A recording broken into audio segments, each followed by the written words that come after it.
Eneo la Keroka katika mpaka wa kaunti ya Kisii na Nyamira limeendelea kuwa kwenye utata kati ya kaunti hizo mbili.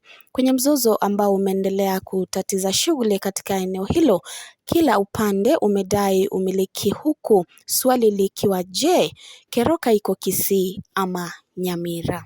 Sasa mimi niko na miaka 60 ya kufanya biashara.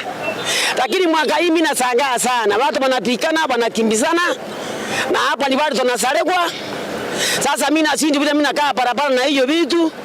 Na hiyo vitu mimi nauza hapa, ndio wana yangu, ndio mama yangu, ndio watoto wangu, Mungu wa mbinguni. Tuambie vile tunafanya, kama ni serikali tuambiwe mahali tunakaa Kisii County, Nyamira County. Wameanza kusema ati mpaka ya Kisii County inapita kwa barabara.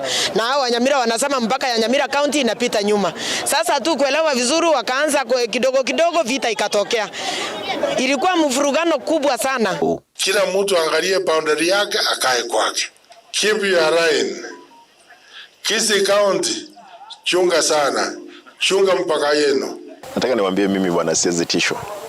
Mimi nafanyia wananchi wa Kisii kazi, na watu wa Nyamira na Kisii ni watu wamoja. Haiwezi kuwa kwamba kipande cha shamba ambapo tunaokota ushuru ndio shida. Kama ndio shida, wacha tuiache hiyo shamba iitwe no man's land.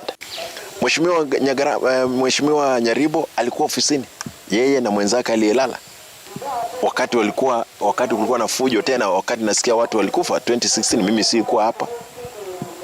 Huyu ni Nyaribo, Ungwae, Nyagarama, hii timu yote ilikuwa ofisini. Ikiwepo ofisini walikubaliana, waliweka makataba fulani. Hatutaki kucross tukuje kwenu, lakini msikuje kwetu. Tuheshimiane. Uweze sema ate huyu ni ndugu yangu na ako hai.